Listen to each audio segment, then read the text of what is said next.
MP के वित्त मंत्री जगदीश देवड़ा ने डॉक्टर मोहन यादव सरकार का तीसरा बजट पेश करते हुए हर हाथ को काम का संकल्प दोहराया।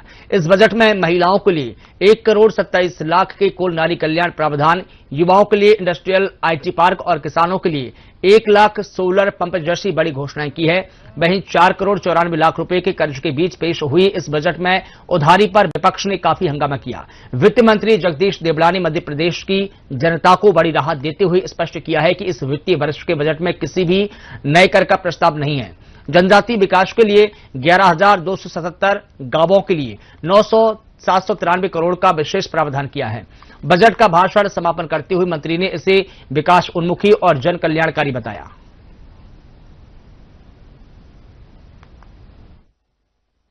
आपको बता दें कि आज बजट सत्र का दिन है। बजट पेश किया जा रहा है। जगदीश देवड़ा बजट पेश कर रहे हैं, वित्त मंत्री मध्य प्रदेश, और मुख्यमंत्री डॉक्टर मोहन यादव सरकार का ये तीसरा बजट होगा। कल अनुपूरक बजट भी पेश किया गया और वित्त मंत्री जगदीश देवड़ा का ये अपने वित्त मंत्री रहते हुए 7वां बजट है। आपको बता दें कि आज का दिन बहुत ही महत्वपूर्ण है किसानों के लिए, युवाओं के लिए, बेरोजगारों के लिए, महिला सशक्तिकरण के लिए और मध्य प्रदेश के उद्योगों के लिए। 1 फरवरी को जो केंद्र सरकार ने बजट पेश किया था उसमें सिंहस्थ को लेकर कोई भी जानकारी नहीं दी गई थी। तो इस बजट में सिंहस्थ को, जो कि उज्जैन में 2028 में आयोजित किया जाने वाला है, उस बजट को लेकर भी बहुत कुछ बड़ी जो घोषणाएं जगदीश देवड़ा कर सकते हैं। और साथ में आज की खास बात ये रही कि जगदीश देवड़ा बजट पेश करने के पहले जो है अपने परिवारजनों के साथ मिलते हैं, हनुमान मंदिर में माथा टेकते हैं, उसके बाद वे जो है बजट पेश करते हैं। तो जगदीश देवड़ा ने हनुमान मंदिर न्यू मार्केट में मत्था टेका और एक दिन पहले ही मतलब कल मंगलवार को ही उन्होंने सभी अधिकारियों के साथ मिलकर बजट का जो खाका तैयार किया गया है उसका अवलोकन किया। साथ में आपको बता दें कि ये उनका 7वां बजट है। ये जो बजट है ये पूर्ण रूप से विकास विरोधी बजट है। एक तरफ सरकार के ऊपर 74,000 करोड़ रुपए का राजकोषीय घाटा है। ये राजकोषीय घाटा कैसे पूरा होगा, सरकार ने ये नहीं बताया। जो सपने सरकार ने प्रदेश की जनता को दिखाए हैं उन सपनों को कैसे पूरा किया जाएगा, उसके लिए धन की व्यवस्था कहां से की जाएगी, ये सरकार बताने में विफल हुई है। और जहां तक हमारे प्रदेश की जनता का सवाल है, चाहे हमारे आदिवासी भाई हों जिनको सरकार उनकी जमीनों से बेदखल करने का काम कर रही है, हमारे आजा समाज के जो साथी हैं उन आजा समाज के साथियों के लिए जो उनके उत्थान और कल्याण के लिए जो धनराशि की व्यवस्था की जाती है और वो अन्य जगहों पे खर्च करने का काम सरकार कर रही है, चाहे हमारे पिछड़ा वर्ग के साथी हों जो लगातार 27% आरक्षण की मांग कर रहे हैं, उस वादे से सरकार मुकरने का काम कर रही है। तो हमारे किसान की बात करें तो किसान साथी जिसकी कमर तोड़ने का काम इस सरकार ने करा है, जो अमेरिका के साथ जो व्यापार समझौता हुआ है उस व्यापार समझौते ने हमारे किसानों की कब्र खोदने का काम किया है। आने वाले दिनों में आप देखेंगे कि किस प्रकार से लगातार हमारे किसान जो है आत्महत्या करने पे मजबूर होंगे। वो किसान जो पहले से ही बढ़ती हुई लागत मूल्य के संघर्ष कर रहा है, वो किसान जो पहले से ही अपनी उपज के लिए, अपनी फसल के लिए सही मूल्य के दाम के लिए संघर्ष कर रहा है, और ऐसी परिस्थितियों में सरकार अमेरिका के साथ समझौता करने का काम कर रही है। अगर वाकई ये किसान हितैषी सरकार है तो इस सरकार को इस व्यापार समझौते को निरस्त करने के लिए इस सदन से एक प्रस्ताव बनाकर के केंद्र सरकार को भेजना चाहिए। आज जो बजट प्रस्तुत हुआ है वो ऐतिहासिक बजट है। इसमें गरीब की भी चिंता है, इसमें युवा वर्ग की भी चिंता है, इसमें अन्नदाता किसान की भी चिंता है, इसमें महिला सशक्तिकरण की भी बात कही गई है। इसके साथ साथ इंफ्रास्ट्रक्चर और इंडस्ट्री को बढ़ावा देने के लिए भी इस बजट में पर्याप्त प्रावधान किए गए हैं। कुल मिला के ये बजट जो है, जैसे माननीय प्रधानमंत्री जी कहते हैं कि सबका साथ, सबका विकास और सबका विश्वास, इस भावधारा को पूर्ण करने वाला बजट है। हमको प्रसन्नता है कि डबल इंजन की सरकार डॉक्टर मोहन यादव जी के नेतृत्व में इसमें एक नया शब्द जोड़ा है, आई शब्द जोड़ा है। तो ज्ञान से ज्ञानी की ओर हम बढ़े हैं। आई इसमें स्टैंड करता है इंडस्ट्रियलाइजेशन और इंफ्रास्ट्रक्चर डेवलपमेंट। तो मध्य प्रदेश में यदि गरीब की चिंता हुई है, युवाओं की चिंता हुई है, अन्नदाताओं की चिंता हुई है, महिलाओं की चिंता हुई है, साथ में इंडस्ट्रियलाइजेशन करके रोजगार वृद्धि करने के लिए और इंफ्रास्ट्रक्चर डेवलपमेंट करके नागरिकों को बेहतर सुविधाएं उपलब्ध कराने की चिंता भी इस बजट में की गई है। इस बार स्वास्थ्य में हमारे बजट में वृद्धि हुई है। यशस्वी प्रधानमंत्री नरेंद्र मोदी जी ने यदि गरीबों को 5 लाख तक का निःशुल्क इलाज उपलब्ध कराने के लिए आयुष्मान जैसा अभिनव कार्ड दिया है, जिसको गोल्डन कार्ड भी कई लोग कहते हैं। हमने मध्य प्रदेश के अंदर डबल इंजन की सरकार ने डॉक्टर मोहन यादव जी के नेतृत्व में एयर एम्बुलेंस जैसी सेवा गरीबों को उपलब्ध कराइए। इस बार बजट में वृद्धि हुई है स्वास्थ्य विभाग के, तो निश्चित रूप से सेवा में भी वृद्धि होगी। धन्यवाद। मुख्यमंत्री डॉक्टर मोहन यादव जी के नेतृत्व में जो हमारे वित्त मंत्री देवड़ा जी ने बजट प्रस्तुत करा है, सारे वित्तीय अनुशासन और वित्तीय मापदंडों को पूर्ण करता हुआ एक मध्य प्रदेश के 2047 के विकसित मध्य प्रदेश की कल्पना को कैसे आधार देना है और संपूर्ण विकास की अवधारणा, चाहे किसानों का कार्य हो, कृषि का क्षेत्र हो, उद्योग का क्षेत्र हो या सामाजिक कल्याण के कार्य हो, उन सबको समावेश करता हुआ बजट है। पूरे मध्य प्रदेश के विकास की नई गाथा लिखे। विकास और कल्याण के नए आयाम स्थापित करने वाला ये बजट,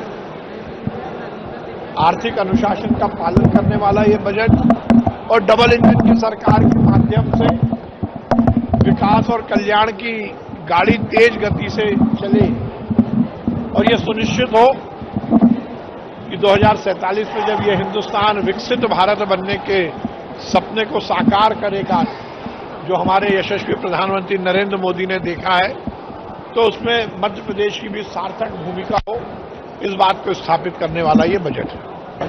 सिंगर जी, जैसे जिस तरह से आपने बोला है कि क्या सरकार करेगी, जमीनी स्तर पर दिखेगा, 3 प्राथमिकताएं जो आपने तय की है सरकार को करनी चाहिए।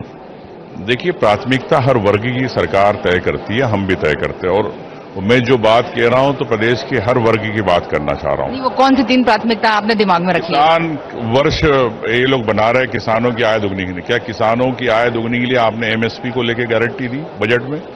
क्या प्रदेश का मक्का किसान परेशान रहा, क्या उसकी आप खरीदोगे?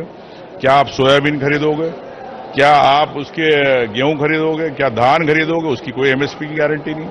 तो प्रदेश का किसान परेशान है। 12,000 रुपए दे रहे हैं साल का। सम्मान निधि कटौती कर दी, इससे बड़ा प्रमाण क्या हो सकता है किसानों के लिए?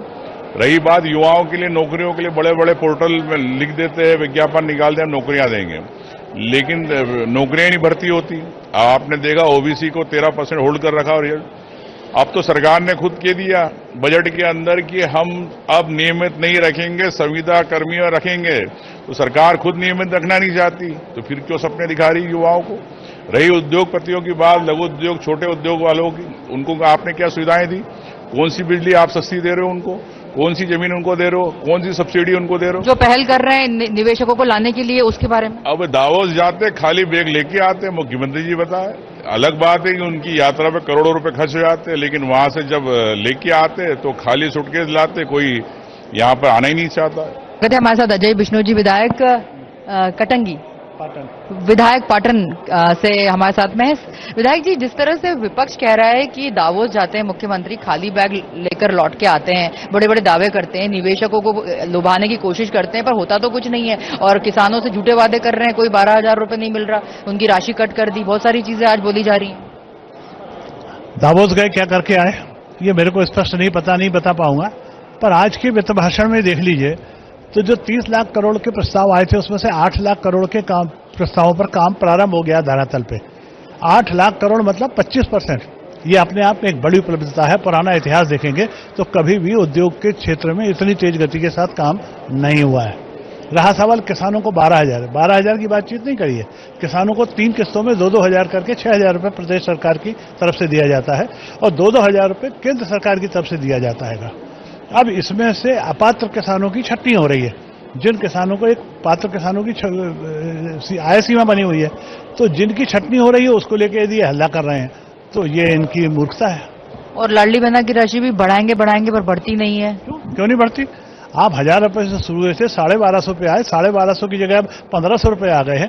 3,000 रुपए तक हमने पूरे 5 साल में करके देने का वादा किया है। विधायक जी, जो महिलाएं कहती हैं कि अब आप ही की पार्टी के मंत्री कहते हैं कि जो लाडली बहना है उन्हें तभी आएंगी तभी पैसा मिलेगा, खुद ही बोलते हैं, फिर बाद में माफी मांगते हैं।